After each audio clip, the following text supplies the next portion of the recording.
Welcome back to Laying Down the Law, presented by the Orlando Law Group. The answers provided in this show do not constitute as legal advice and do not create an attorney-client relationship. For legal advice, please call the Orlando Law Group's office at 407-512-4394. That's 407-512-4394 online.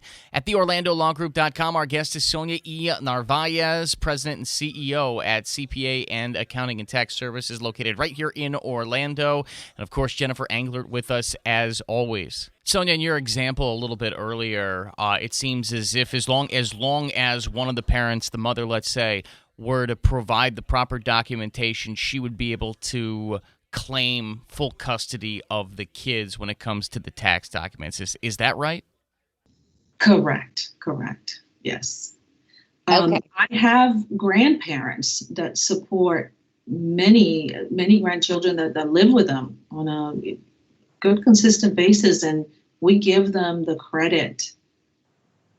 So grandparents, there's just, yes, it is a great question when it comes to. The only thing I do have to say is if they're not blood related, keep proof that this is what is happening, and it can be done through school records, if they're going to a certain school, make sure that your address is being the one that they're sending to. If you're going to the doctors, you take them to the doctor. You need to establish that there is a pattern where they were with you. And I think it becomes more doubtful when they're not related. So proof, again, would be important to remember as a planning tool when you're claiming a child that is not blood related. Yes, Sonia, I was gonna ask. So, what documents, or I guess what should you keep for proof? I guess, and you explained, I guess, a little bit there in terms of what school they're going to, how many days a night maybe that they're staying at a specific residence or something. Is there anything else that you should keep track of? I guess. Well, the bills, school. Okay. I'm starting to think if they go to doctors. Okay, that's another one, I guess. Tutoring, anything that you're involved with that child. I mean, even if they're in some kind of extracurricular activities, like a weekend, one of the basketball, soccer, or any of those activities, who's taking the child? Who's registering them? So you should almost, I mean, not maybe I'm way off here, but I mean, I'm fairly new to this, so maybe I'm wrong, but it's almost as if kind of keep a log, I guess, if you're the one that is as a majority kind of taking them to those kinds of activities too. It's not quite like tracking the miles on your car for tax write-off, but kind of, okay, so I'm the one that's doing this with the kid, and so you can use that as evidence, perhaps. Correct. Yes. And then along with receipts, and it becomes the more convincing situation, because support is important, but the physical test is the most important, the overnight stays. Okay. Well, and I know a lot of people have the question because most custody agreements, time sharing now are 50-50. That's the majority. So then it's kind of like half the nights with mom and half the nights with dad. So then at that point, is there anything that helps the IRS decide if there's a confusion or both parents claim or something, who actually should get the deduction? Well, the IRS does not recognize that 50-50 is strictly based on overnights.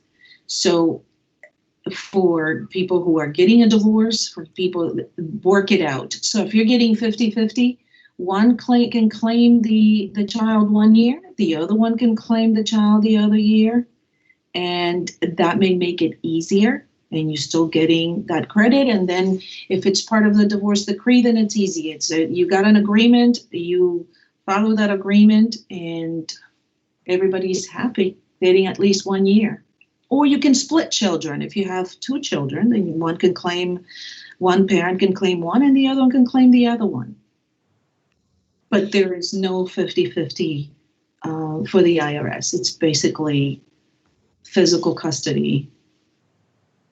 And even with the raising of the standard deduction for like people who have two children, And now that standard deduction's higher, have you made some changes or suggested some changes where maybe one parent takes both kids every year so that they do get a tax benefit?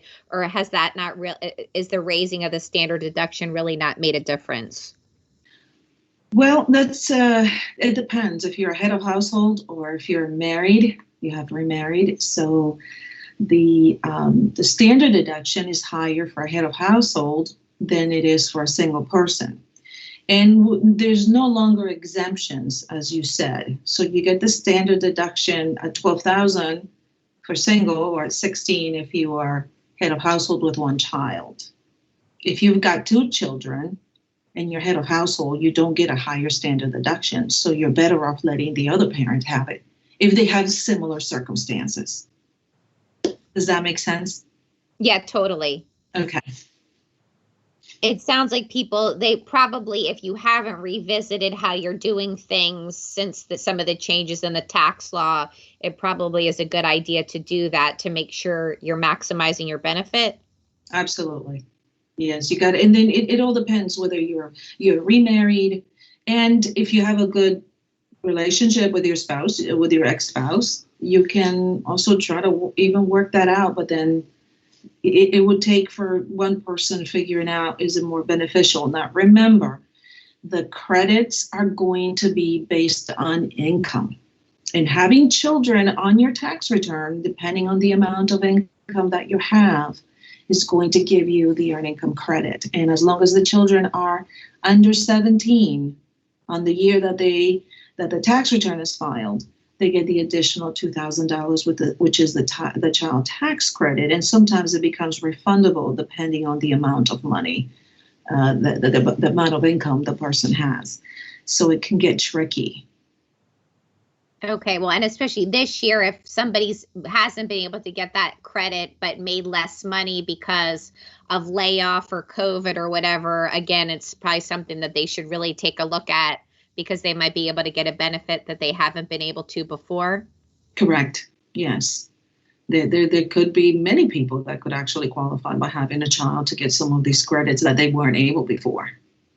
And they range. I mean, sometimes it could be a few $1,000s just by having the child. So there's a lot of benefits, and we could really see a good shift into people trying to claim children. So be aware as to what needs to be done so you get your rightful deduction. Is there any other tips for people, especially in this year with the CARES Act, for personal tax returns that they should be looking out for? The CARES Act. Oh, absolutely. One of the things that I am seeing a lot of, it's in the form of retirement plans. So what I'm seeing is individuals are taking up to $100,000. You are able to take up to $100,000 without a penalty. They're taking it out without realizing that, first of all, they have to qualify. So they either got COVID, somebody in their house got COVID, or dependent. It's not just everybody. I don't know how strict these rules are going to be, but it's not just for everybody to take the 401k without the 10% penalty. But if you do qualify for the 10% penalty, I think it's very important. I find this very interesting to point out. We can actually split that into 3 years to pay the tax. So if you take $100,000, you can recognize the income, a third of it this year, a third of it next year, and a third of it of the following year without the penalty. So you do not have that huge tax liability this year. I think is an interest-free loan. On top of that, there's another thing that people can do is they can go in year 3. They can like continuously put that money into their retirement plans, and in year 3 say, okay, no, I repaid my loan. I put it all back into my 401k. So now I just want my money back of what I've paid in the last 2 years. You can amend the returns and get all the taxes that you paid into, and you should actually get interest on that too from the IRS. So that's an excellent tool this year for individuals with retirement plans and pulling out retirement plans. Oh yeah, that's amazing. I mean, I've seen a little bit about that, but I didn't know, especially if you pay it back, then you could get your money back for the taxes you paid. Yeah. Is it only good for this year, or can they do that in 2021, or do we not know yet? We do not know. Well, as of right now, only 2020, unless in this next stimulus package that comes out, they come out and do it for 2021. But it's a really good one. It really is a really, really good one. Some people are even taking it out, not for reasons of need, but whatever other reasons they may have. It just comes in as an interest-free loan of yourself back to yourself. And then the IRS just does not penalize you at all in any way, shape, or form. Okay, and you could probably can you pay it off earlier than the 3 years? Like, say you pay it off in 2021, then you would be able to get your taxes back just more quickly, right? Correct.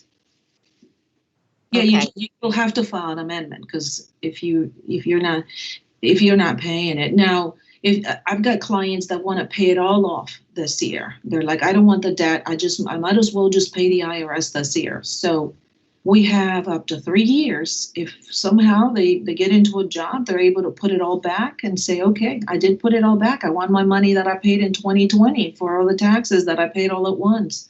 And they can do that. You're listening to Laying Down the Law, presented by the Orlando Law Group. The answers given on this show do not constitute as legal advice and do not create an attorney-client relationship. For legal advice, you can call the Orlando Law Group's office at 407-512-4394. That's 407-512-4394. More with our guest, Sonia Narvaez, President and CEO at CPA and Accounting Tax Services, over 20 years right here in Orlando. Coming up after the three big things you need to know right here on WDBO.